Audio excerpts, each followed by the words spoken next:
So, what parts of an informational text do authors use to emphasize important ideas? I want you to think.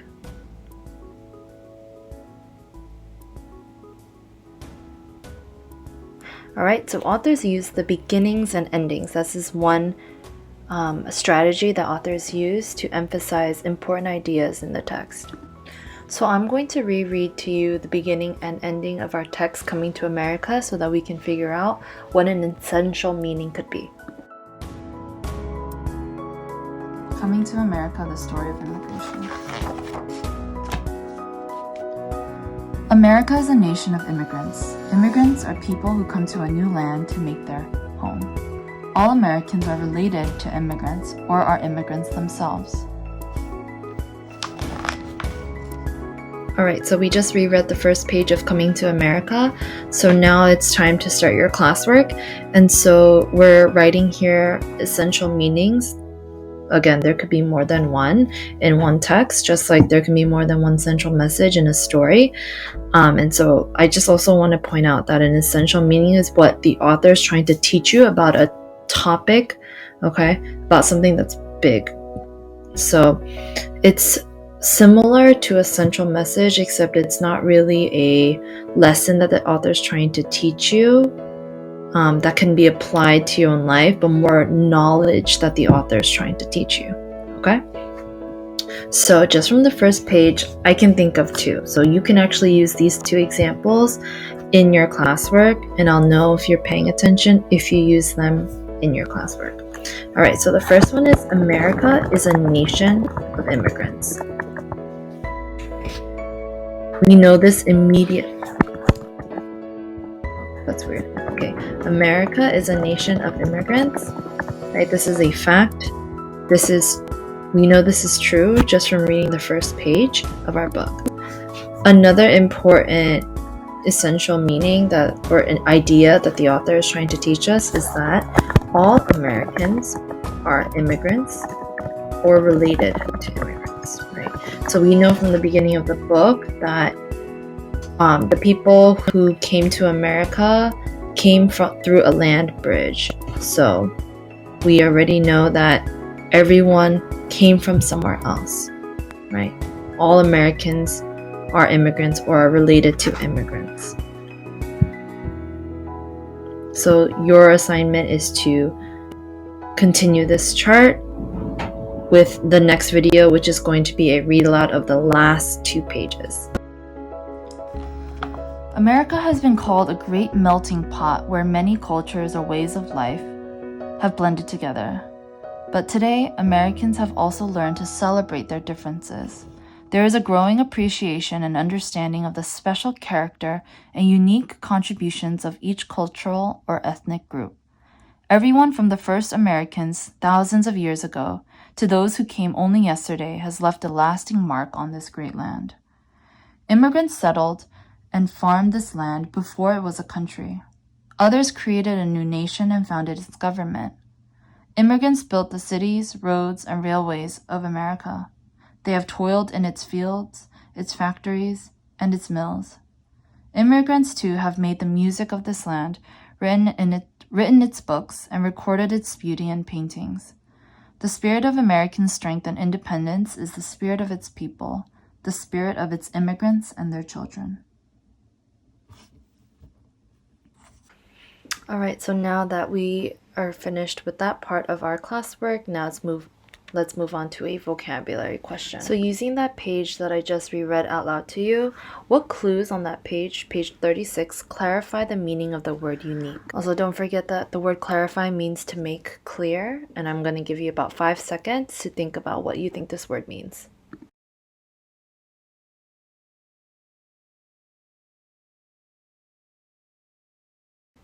Alright, so the word unique is an adjective, and it's having to do with qualities found in only one person, group, place, thing, or idea. So now I want you to think about what makes you unique. So for the next part of today's lesson, you're going to use illustrations and text features to determine the essential meaning of Coming to America. However, today you're going to get to pick. You can pick the illustrations and text or the timeline and text. So when thinking about the illustrations in text, I want you to be thinking about how do the illustrations support the text to express an essential meaning in Coming to America? For the timeline, I want you to think about how does the timeline you created help to identify the essential meaning in Coming to America? So now I want you to pick, are you going to pick illustrations in text to find the essential meanings or the timeline in text today? All right, so once you pick illustrations or text, or if you haven't picked yet, that's okay too, because I'm going to show you the two charts that I created so that you can write down your notes here and figure out the essential meanings to you. All right, so again, you're only picking one. You don't need to fill out both charts. The directions say please fill out one of the two charts below. If you pick one, you can go ahead and delete the other one from the classwork. But for those of us that have a harder time with the format of Google Doc, just leave it blank, okay? And you'll still get full credit for today's classwork. So you must choose which strategy you would like to use to figure out the essential meaning of the text. Okay, so I'm going to read it out loud to you and explain some more. So here is the first strategy, which is analyzing the illustrations and text to find the essential meaning. The second strategy is in green, analyzing notes or the timeline. The timeline is referring to the timeline you created or filled out in, I believe, lesson 17 classwork. I also created a full timeline sheet that I'm going to read out loud to you in the next clip so that you can review what those timeline notes look like. And it's just basically the different events that happen throughout Coming to America. Okay, so those are the two strategies that you get to pick, the illustrations or the timeline. So I also have some guiding questions in the tables to help you kind of figure out what you notice throughout that or that certain text feature, and then what that text feature tells you about immigration to the United States. Again, thinking about our whole module, right? Immigration. And so the guiding questions for the first strategy, if you pick this one, is what do the illustrations of people in Coming to America have in common? What does this tell you about immigration to America? Now, how are the illustrations of people in Coming to America different? What does this tell you about immigration to America? This should sound a little familiar as these are some questions that we also asked ourselves when comparing Tea with Milk and Grandfather's Journey, right? Masako or May's immigration experience is different from grandfather's experience, right? So again, thinking about the different people in Coming to America, people groups, what do they have in common and what do they have or what about their experience is different? And then, so again, the first strategy is emphasizing the illustrations. What do you notice about the people in the pictures? Okay. And please, please, please don't forget this last row, which is you need to tell me what the essential meaning is, what your essential meaning is, what you learned or what knowledge you gained about immigration to the United States from Coming to America. A big general idea. Okay. So that's the first strategy. Second strategy is analyzing the notes or timeline. Okay, so some guiding questions if you choose this strategy include how would you explain immigration to someone who doesn't know about it using this timeline?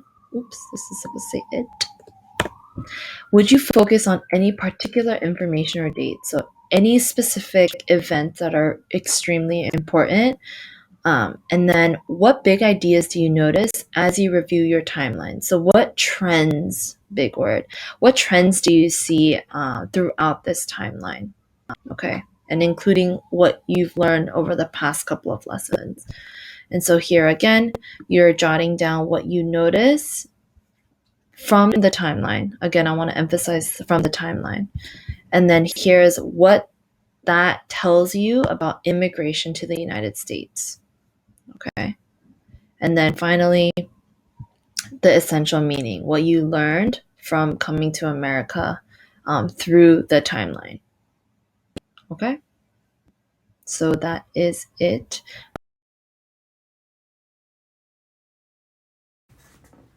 So here's the timeline for coming to America. I just filled it out for you. This should look familiar because this is the chart that you were supposed to work on for lesson 16 classwork. So I'm going to just read it out loud for you. All right. So thousands and thousands of years ago, nomads crossed a land bridge. After nomads crossed the land bridge, they became the first immigrants to arrive in North and South America. In 1492, millions of people were living in America and Christopher Columbus arrives. European explorers came for land and riches. Thousands of settlers from all over Europe and North America pushed Native Americans off land. 1619, millions of Africans were brought to America and forced into slavery.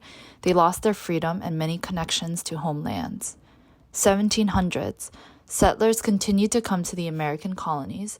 They settled in cities like New York and Boston. Middle of the 1800s, many people moved west for free land for farming. Chinese settlers built the Transcontinental Railroad. In 1875, the United States began to regulate immigration. The government limited immigration. 1886, the Statue of Liberty is unveiled.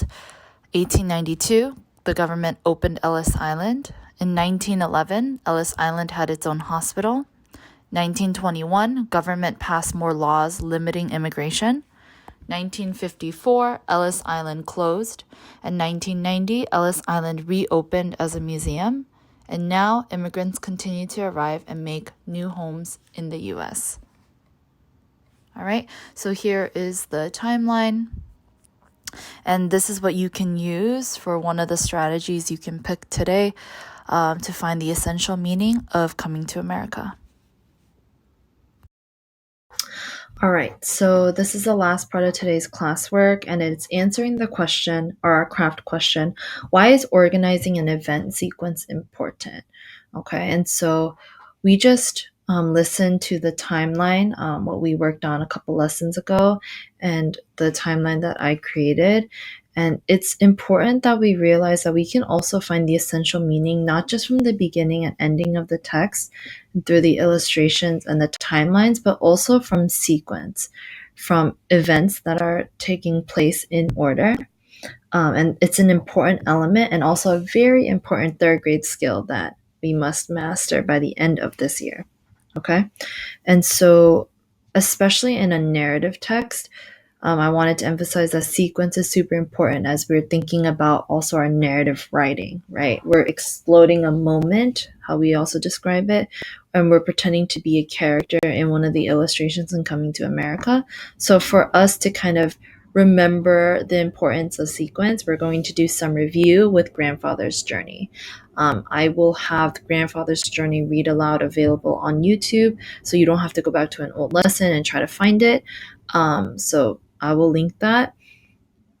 But first I want to read through this and show you how this is done. So the directions say to finish the blue bullet points. So I just want you to finish the sentences that are blue.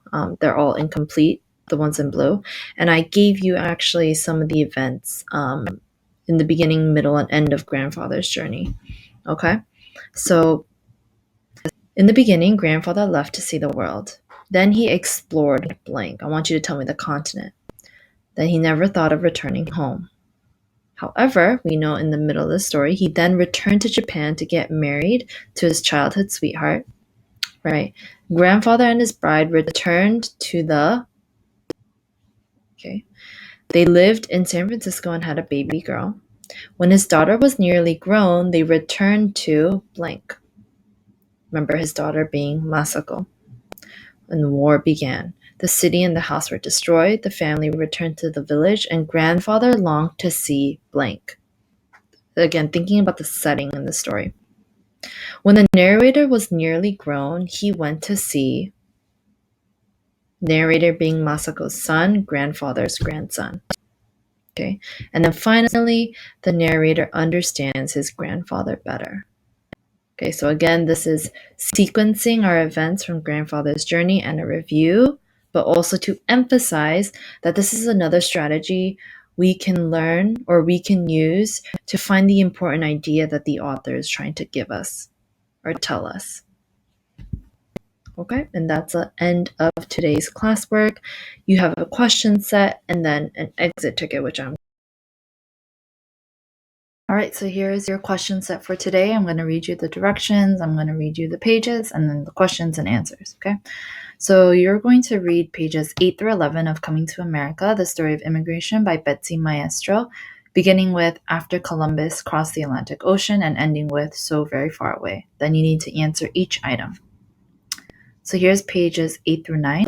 After Columbus crossed the Atlantic Ocean, other European explorers came in search of land and riches for their own countries. Stories about the fascinating New World spread throughout Europe. In time, settlers followed the explorers' routes across the Great Ocean.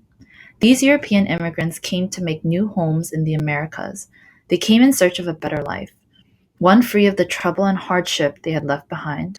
In their native countries, they often had little money and could not worship God in the way they wished. The immigrants hoped for freedom and good fortune in their new lives. By about 1700, thousands of settlers lived in the Spanish, French, and English colonies of North America.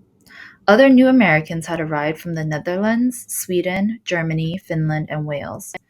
As the population grew, the Europeans competed with the Indians for land and food. The Indians were pushed off their land and were often treated badly or killed. Not all immigrants came to America because they wanted to. Beginning in 1619, millions of Africans were brought to the Americas against their will and were forced into slavery. Instead of finding freedom, these Africans lost theirs, and most never returned to their homelands, so very far away. Number 1. This item has two parts. Answer part A, then answer part B. Read the sentence from the passage. They came in search of a better life, one free of the trouble and hardship they had left behind. Part A. What does hardship mean? A. Firm surface. B. A large boat. C. The country one is from. Or D. Difficulty or suffering. Part B. Which word provides the best clue to the meaning of hardship? A. Homes. B. Trouble. C. Native. Or D. Behind. Number 2. This item has two parts. Answer part A, then answer part B. Part A. According to the passage, how were many Africans different from the Europeans who came to the Americas?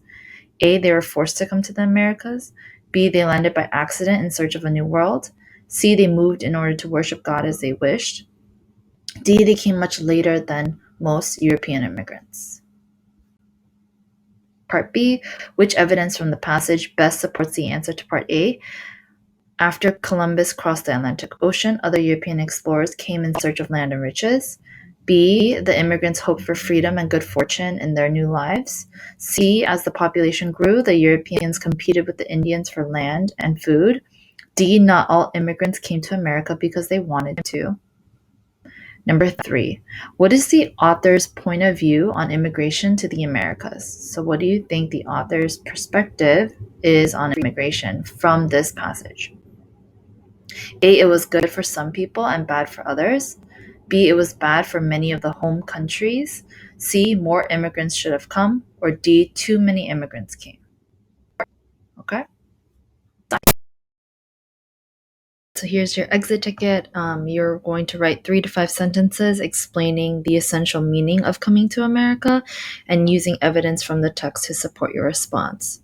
So the sentence starter can be, the essential meaning of coming to America is that blank.